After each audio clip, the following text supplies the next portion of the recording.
Makanya orang yang membayar zakat, Allah titipkan kesenangan, kemanisan dalam hatinya, sehingga dia tidak berat lagi. Urusan harta dia tidak berat. Dia semangat cari uang, tapi yang dia fikirkan uang itu dijadikan jembatan menuju surga. Itu saja dalam pikiran dia. Dia tidak peduli mau keluarkan berapa, masjid butuh apa. Contohnya kalau dia dalam urusan sedekah. Tapi kalau dalam berzakat, jumhur ulama itu mengatakan tidak boleh zakat itu diberikan untuk pembangunan. Jumhur ulama mengatakan zakat tidak boleh dijadikan sebagai alat untuk pembangunan. Karena ketika Allah mengatakan masalah zakat dalam surat Taubah, Allah mengatakan innamas sadaqatu lil fuqara wal masakin, dan seterusnya. 8 asnaf, 8 kelompok yang Allah sebutkan, semuanya adalah profil orang. Nah, tapi walaupun jumhur ulama mengatakan tidak boleh untuk pembangunan, baik pembangunan masjid, pembangunan pesantren, atau rumah duafa contohnya, atau yang sifatnya membangun, bangun madrasah. Nah, ini pandangan jumhur ulama. Tapi ada kemudian ulama-ulama yang mengatakan dikiaskan pada kalimat fi sabilillah. Ada yang mengatakan bisa dikiaskan pada kalimat fi sabilillah. Jadi semua demi kemaslahatan kaum muslimin, bangun masjid, bangun pesantren, madrasah, atau apa saja yang sifatnya kemaslahatan kaum muslimin dibolehkan karena masuk pada kalimat fi sabilillah. Namun pendapat ini walaupun ada, tetapi tetap jumhur ulama mengatakan fi sabilillah pada dasar kalimat yang Nabi, yang Allah inginkan pada kalimat itu adalah jihad fi sabilillah. Jadi berzakat kepada orang yang berjihad, yang sedang di medan perang, keluarkan zakat untuk mereka. Itu pada dasar kalimat. Walaupun begitu tidak salah kalau ada orang yang berpendapat masuk ke fisabilillah. Namun kalau mau berpijak mana pendapat lebih kuat, tentu untuk pembangunan bukanlah salah satu alokasi zakat. Zakat itu Allah sebutkan untuk 8 orang, dan itu semuanya adalah berbentuk jiwa orang yang disuruh bayar. Makanya Allah pakai kalimat innama. Innama itu dalam bahasa Arab itu fungsinya lil hasr. Lil hasr itu tidak boleh ada di luar ruang lingkup yang mau disebutkan. Jadi enggak boleh berikan zakat kecuali pada 8 kelompok ini. Tidak boleh. Kalau enggak masuk ke fakir, masuk ke miskin. Tidak masuk miskin, masuk ke firqab, budak, yang membebaskan budak, atau gharim, atau yang terlilit hutang karena menyelesaikan kasus di antara manusia.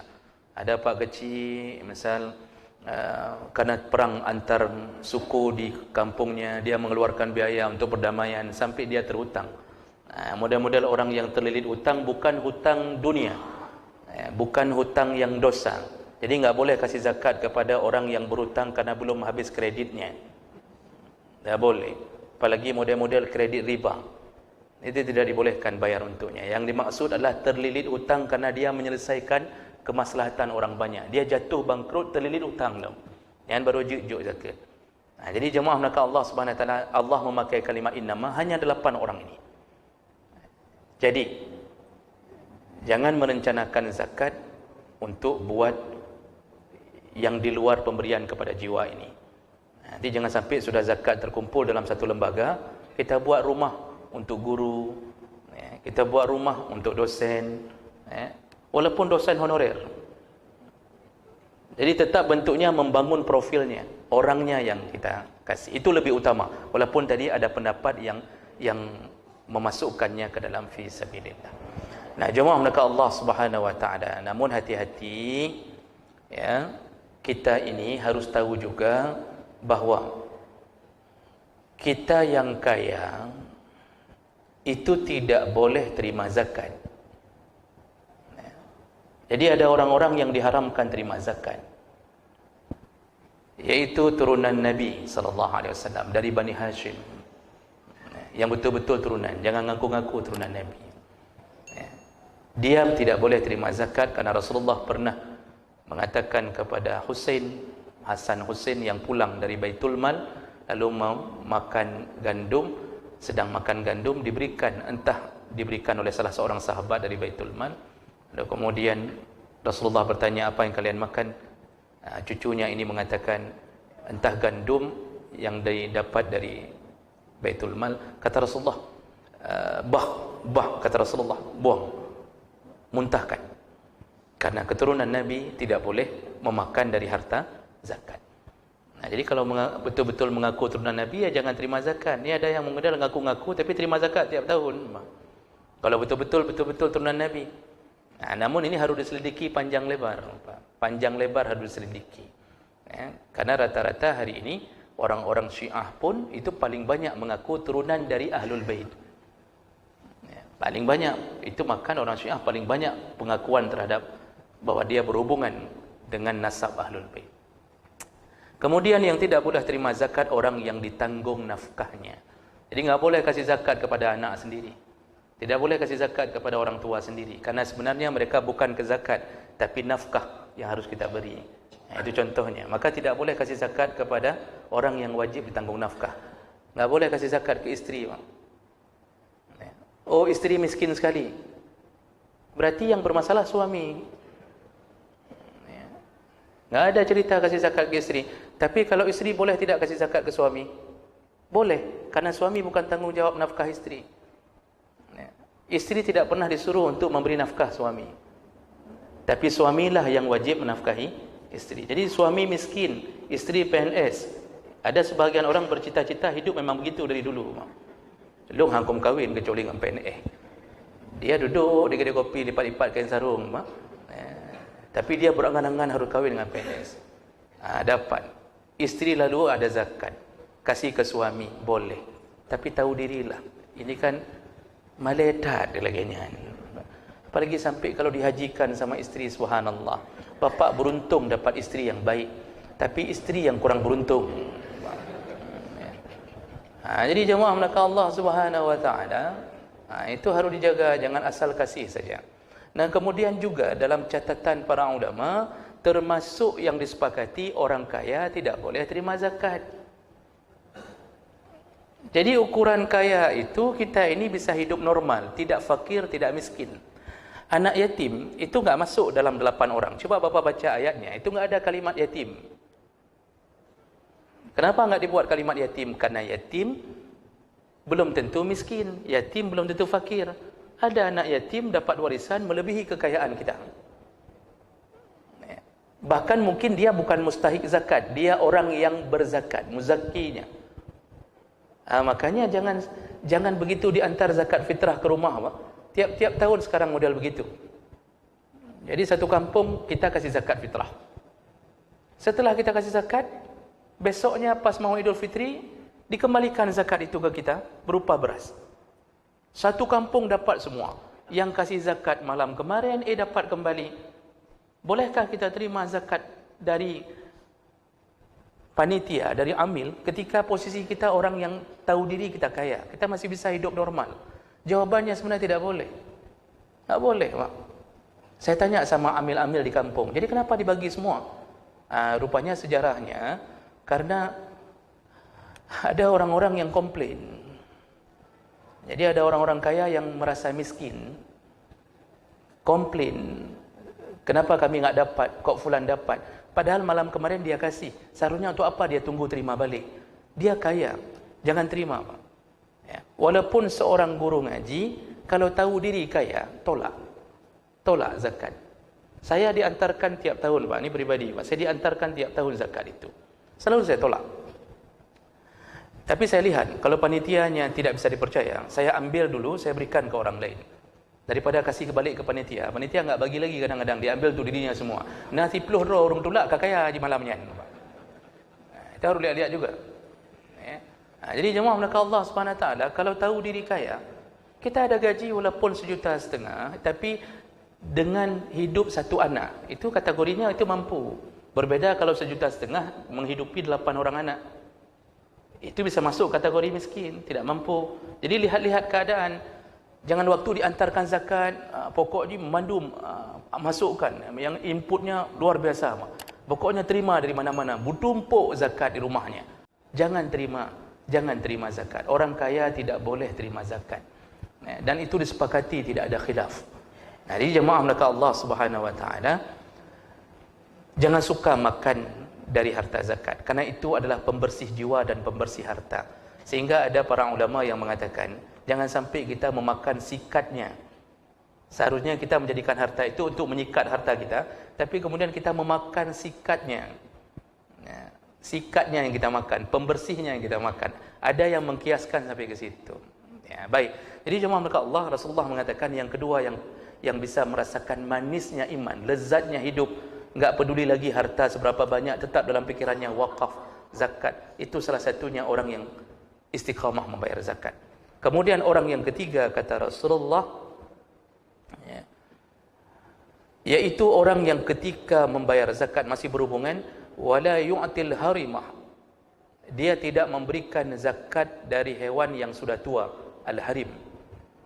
Jadi dia pertama bayar zakat. Yang kedua, tipe dia bayar zakat sehingga merasakan manisnya iman. Dia tidak memberikan yang, kalau dia punya ternak, dia tidak berikan ternaknya yang sudah tua, yang sudah lemah.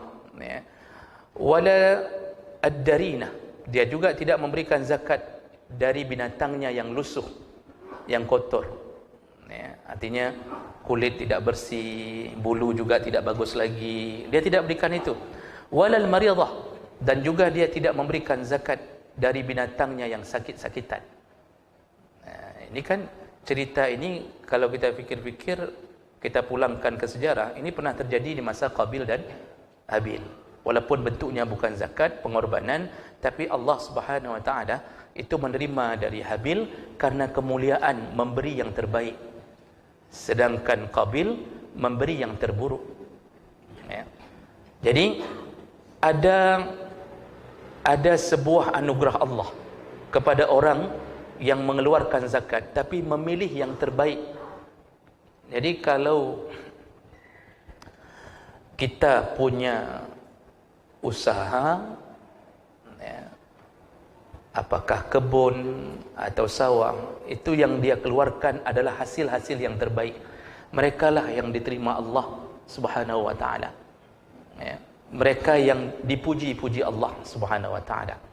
Jadi jemaah mereka Allah Subhanahu wa taala, masalah ini ujung-ujungnya mungkin kita tidak mendapatkan efek langsung, tapi dari hari ke hari kita merasakan semakin dekat dengan Allah, semakin ringan langkah kaki untuk beribadah. Dulu berat rasanya, tapi setelah kita sering mengeluarkan zakat dengan benda-benda yang terbaik yang kita miliki, harta-harta terbaik yang kita miliki, maka ada rasa seakan-akan dunia ini begitu kecil. Kecil sekali, artinya tidak berguna dunia ini. Dan banyak orang berubah cara pandang. Dulu dia memuja harta, tapi kemudian dia mengecilkan harta di depan pandangan matanya. Rasulullah pun sudah membongkar rahasia tentang dunia. Kata Rasulullah, seandainya dunia ini dibandingkan dengan akhirat, beliau mencelupkan ujung jarinya ke dalam satu bejana, satu baskom air. Beliau celupkan lalu beliau mengatakan, bejana ini bayangkan bagaikan samudra, bagaikan samudra. Lalu beliau celupkan dan beliau angkat jari itu. Hadis Nabi sallallahu alaihi wasallam. Beliau angkat, turunlah tetesan turun dari jarinya, masuk kembali ke dalam bejana. Apa kata beliau?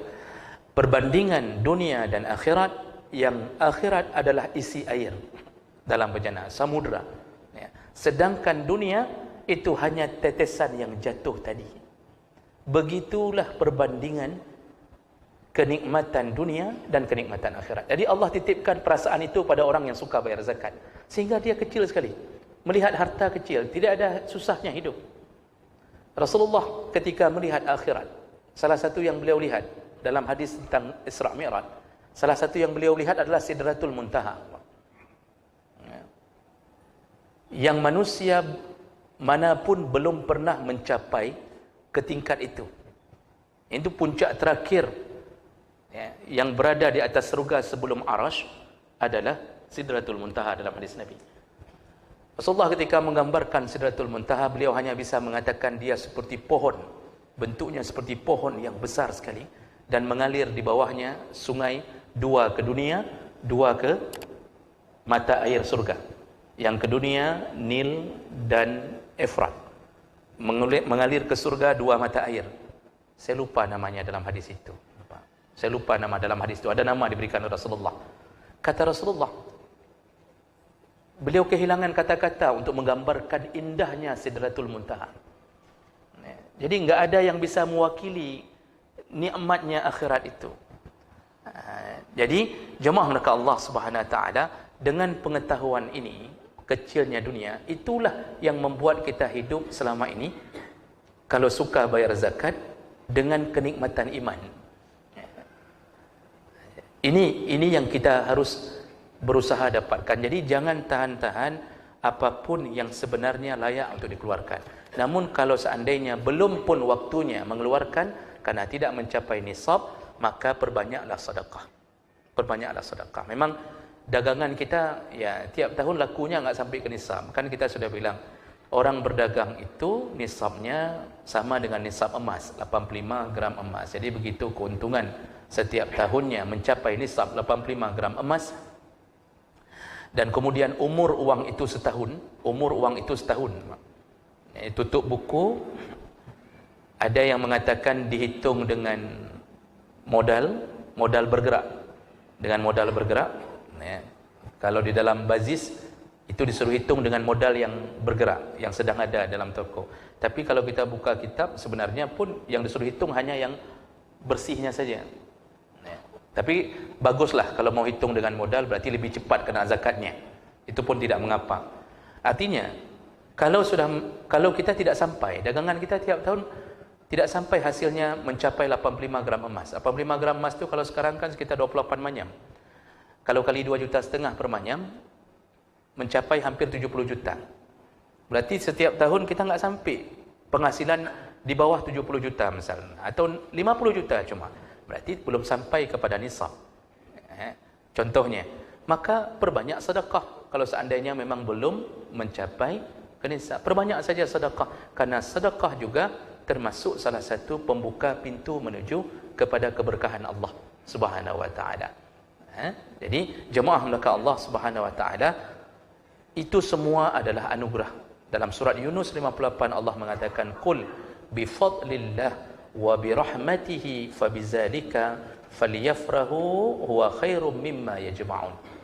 Muhammad, beritahukanlah bahawa semua kebahagiaan yang mereka dapatkan di dalam hati mereka itu adalah karunia Allah, bifadlillah wa rahmatihi wa birahmatihi, dan itu akibat daripada rahmat Allah. Jadi senangnya hidup, senangnya hati adalah karunia dan rahmat Allah.